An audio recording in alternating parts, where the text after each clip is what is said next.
नमस्कार दोस्तों। अभी फिर से एसएससी का नया नोटिफिकेशन आया है जिसमें कंबाइंड हिंदी ट्रांसलेटर एग्जामिनेशन का एप्लीकेशन फॉर्म स्टार्ट हो गया है। आज से भरना है, यानी कि 23 अप्रैल 2026 से ये 15 मई 2026 तक भरा जाएगा। और इसका करेक्शन डेट 19 मई से लेके 20 मई तक रहेगा।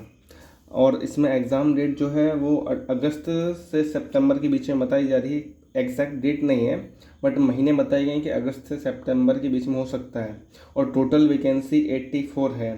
इसमें पोस्ट वाइज या फिर category wise data available website पर करा दिया जाएगा, किंतु स्टेट वाइज और जोन वाइज अगर आप डाटा मांगेंगे तो वो कलेक्टेड नहीं किया इन लोगों ने। अगर आप चाहें तो जो डिपार्टमेंट है उनसे आप कांटेक्ट करके पता कर सकते हैं। इसकी एज लिमिट 18 ईयर से 30 ईयर तक है। और ये 1 अगस्त 2026 तक होनी चाहिए, 30 ईयर लास्ट। इससे अगर बियॉन्ड होता है तो आप नहीं भर सकते हैं फॉर्म। और जो स्कीम ऑफ एग्जामिनेशन है वो हमें 70 नंबर पेज में मिलेगी। मैंने डायरी में यही लिखा था, रुको। तो सेंटर तो और इसके ऑल इंडिया रहते हैं, पोस्ट लेकिन बहुत कम है। ये देखो, स्कीम ऑफ द एग्जामिनेशन। इसमें 2 पेपर होंगे एक्चुअली। पहला पेपर होगा ऑब्जेक्टिव टाइप, कंप्यूटर बेस्ड रहेगा। इसमें भी 2 पार्ट में रहेगा। पार्ट 1 में जनरल हिंदी और पार्ट 2 में जनरल इंग्लिश। इसमें मैथ वगैरह, रीजनिंग वगैरह, जीएस ये सब नहीं होगा, क्योंकि इसमें जनरली हम लोग वैसे नाम से ही समझ जाएंगे कि हिंदी ट्रांसलेटर का है, यानी हिंदी से इंग्लिश और इंग्लिश से हिंदी, यही हमको करना रहेगा। ये दोनों मतलब जनरल हिंदी और जनरल इंग्लिश दोनों 100-100 नंबर के होंगे। इसमें एक और चीज़, नई चीज़ आजकल सभी पेपर में ला रहे हैं एक्चुअली ये लोग।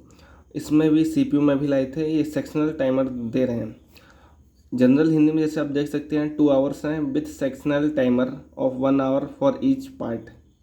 यही सेम इंग्लिश के लिए भी है। फिर ये अगर हम क्वालिफाई करते हैं तो पेपर 2 होगा हमारा, जो कि डिस्क्रिप्टिव होगा, जिसमें ट्रांसलेशन एंड ऐसे होगा, जो कि 200 नंबर का होगा। और 2 घंटे 40 मिनट उनको दिए जाएंगे फॉर जो स्क्राइब वगैरह रहते हैं, ठीक है। ये अपना नहीं रहेगा। और इसमें क्या जानना है भाई, कुछ भी तो नहीं। हाँ, ये है इसमें जो मतलब वही बोल रहे हैं कि हम जो सेंटर देंगे वही तुमको लेना होगा, उसके बाद कोई भी एंटरटेन नहीं किया जाएगा।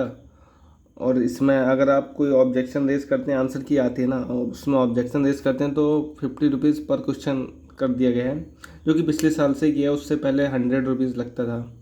अगर आपका मतलब जो क्लेम है वो सही हुआ तो आपका पेमेंट रिफंड हो जाएगा।